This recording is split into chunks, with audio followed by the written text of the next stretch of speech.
Hey, I'm back here once again in my Pink Floyd Discography review series, and today we're going to be looking at album number 14, near the end of it, and we're looking today at the March 1994 release of The Division Bell on EMI Records released. It's the second album post Roger Waters, and it's a theme really throughout this entire album is communication. Really, David Gilmour seen a commercial by Stephen Hawking that really moved him and kind of brought the theme of communication into the forefront. Now, Pink Floyd by this time is David Gilmour, pretty much lead vocals, guitar, all that jazz. Nick Mason on the drums, Rick Wright on piano, keyboards, lead vocals on a song.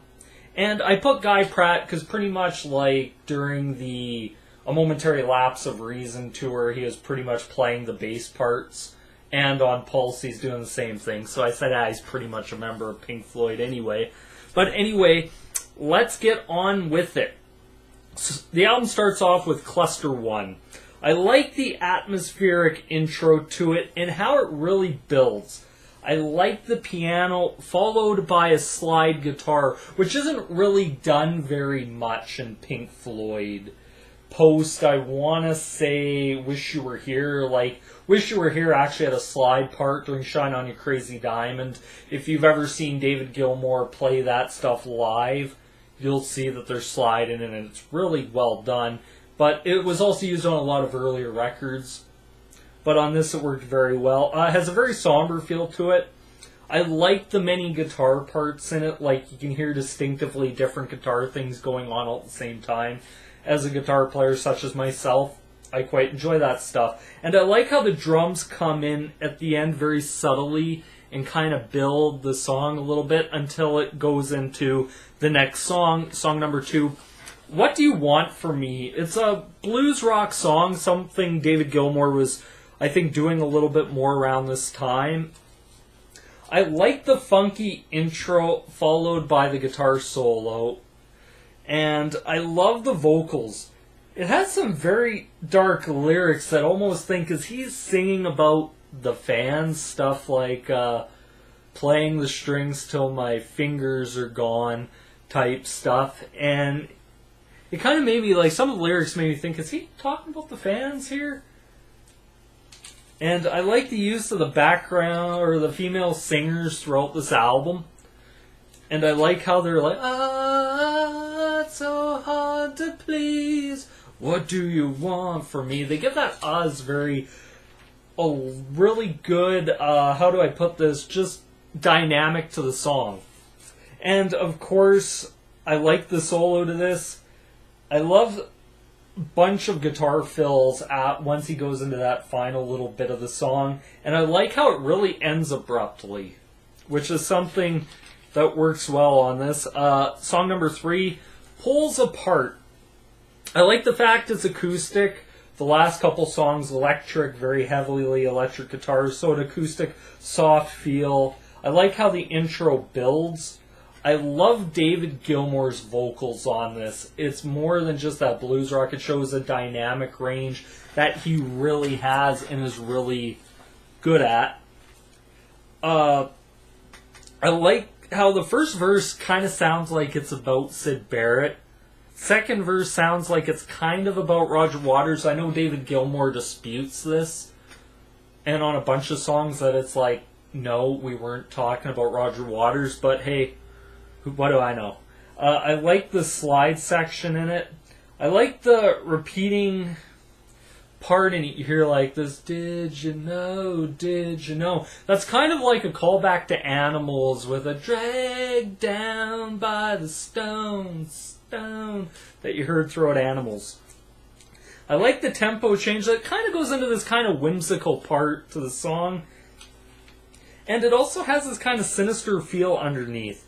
I like how the verse reemerges, and I like the solo used to end the song. It's a really good song. On to song number 4, Marooned. I like the intro. I like the slide into the solo. I like the emotion in the solo very much. That's something about David Gilmour, really great at emotional solos. I like the piano underneath. I love the tempo change in the middle. I love how the song builds throughout, and I like the ending and how it really flows into the next song. That's something about this album I'll talk about later, is how well this actually flowed together. On to song number 5, A Great Day for Freedom. The opening is very vocal and piano driven. The lyrics are about the fall of the Berlin Wall and the many civil wars from those Eastern Bloc countries that came afterwards. And it really was a hard time for these countries, because they were kind of under occupation for years and years and years, and then when they get their freedom, it's like it's instantly over. There really was no succession plan, so civil war was pretty much a given. I love the solo that he used to end the song on this. Once again, a David Gilmour great guitar solo, very soulful, fit the song. On to song number 6, the first song on the album not to be sung by David Gilmour. It's sung by the great Wright. I love the sax intro to this. It's Rick Wright's first vocal performance, I dare say, in Pink Floyd since Time. Like, even on Dark Side of the Moon, he didn't get very many. But pre-Dark Side, he had his moments where he got vocal performances, but it's really been quite a long time since then. I love the mellow vocals. Dun, dun, dun, dun, dun, dun, dun, dun, dun, dun, dun, dun. Just good stuff. I like the female vocals in the background as he's singing along. It adds a great dynamic to that. I like the guitar underneath. I love the guitar solo with the sax. I love the lyrics David Gilmour sung on this. It's the only part of the song where he sings. And it really adds to it something about that he choked and stuff. And then he ends with this great line of he can take the words right from my mouth, and goes right in back to Rick Wright singing. I love it. I like the solo to end the song. It really feels like he's singing about kind of depression and post Pink Floyd, and even the time leading up to his departure from Pink Floyd. But great stuff. Now on to song number 7, Take It Back. The first part of the album was kind of a little bit dark, kind of a little bit somber. So Take It Back is actually a good correction for me, where it I love the intro, it's very upbeat. The vocals are very upbeat. I love how the vocals re-emerge throughout the song. I like the repeating chorus and tempo change. I love that there is no solo in this, because the song, truthfully, to me, really didn't need it. It wouldn't have fit it very much. And I love also, once again, how it flows into the next song, song number 8, Coming Back to Life. I like it's an acoustic guitar solo to start the song, not an electric one. I love the atmosphere throughout this song. David Gilmour's vocals on this are spot on.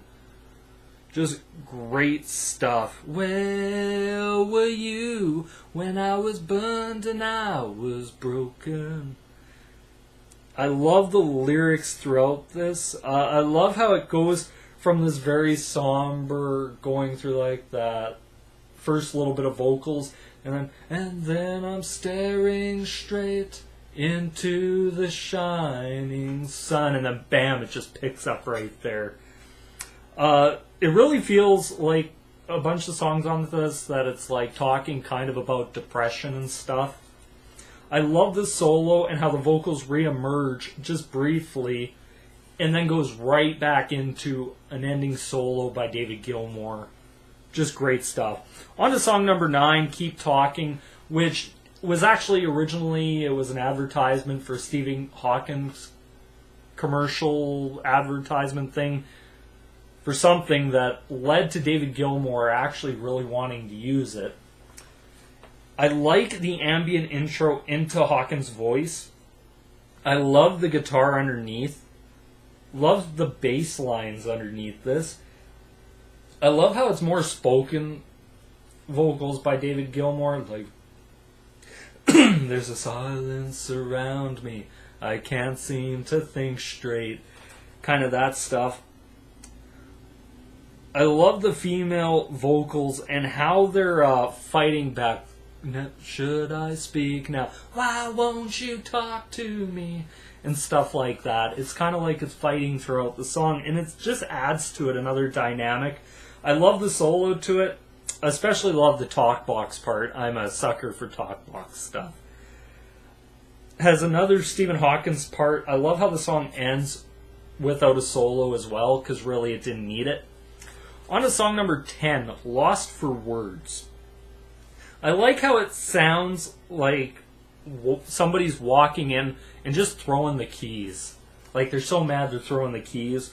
I love the drum intro. It's one of the few times you get a real drum intro to anything. I like the piano fill and how acoustic it is.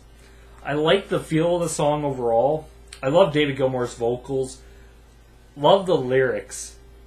Love an abrupt tempo change. And it kind of feels, there's a part to this song that David Gilmour sings, so I open my door to my enemy, and stuff like this, and he ends it by saying, and then being told to go fuck myself, which makes you think, Roger Waters? Because that kind of does sound like something Roger Waters would do. Just pretty much tell him to go fuck himself. But anyway, and I like the solo used to end the song. Not bad. Now we're on to song number 11. For about 20-some years, the song that Pink Floyd ended their career on. And what a song. I love the bell intro. The division bell is kind of like something in British Parliament when there's a vote. I love that bell and how it goes into that iconic Rick Wright just piano part. Dun, dun, dun, dun, dun, dun. Just very simple, but it works so well. I love the vocals from David Gilmour. Love the lyrics of this song quite a bit. The chorus is good. And I like after the chorus, like, the night of wonder, and then it's back right to vocals. There's no, like, fills or anything. I like how abrupt that is. I like the tempo change into the acoustic solo. I like how the song kind of resets itself and goes right back to that riff, kind of reemerges. I also like with the song how the second chorus is a lot longer than the first. It's not that 4 standard you've seen. They added stuff like the taste was sweeter, and then that stuff with like the dawn is glowing, the water flowing, the endless river, forever and ever, and into the final solo. Great slide solo, I believe. I've seen David Gilmour play it on his David Gilmour in concert thing, where it's a slide solo, which is kind of nice. And I like how the bell is really the last thing you hear on the whole album. It's just ding, just pretty much pinging throughout until the song's over. Now that is the Division Bell. Best song off the album. Every damn song on this record I couldn't choose. Now, I will say this about this record. There are very few albums, and I think Pink Floyd has a few of them, is if you ever want a master class in how to mix an album where it flows song to song and it's perfect, there's Dark Side of the Moon that flowed so damn well. There was Wish You Were Here. And for me, there's the Division Bell. It's up there. It's a great record. To all these people that kind of poop on the David Gilmour era, this is one of the finest albums Pink Floyd ever issued. To all the people that want to say, oh, Pink Floyd sucked when Roger Waters left, I'll say, suck a chode, because this is a great record. It is amazing to listen to. The musicianship on it's good. The lyrics are good. Everything about this record just screams Pink Floyd, and I kind of wish they would have ended on this note. Because this is an absolutely magnificent album to end on. Rick Wright got his vocal performance. A lot of these songs kind of have that sort of feel like they're talking like Rick Wright went through some depression, and kind of feel like they're talking about depression.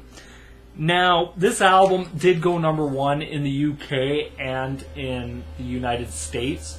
So that is something. Like, even for 1994, you're still in the flannel fuck era of grunge.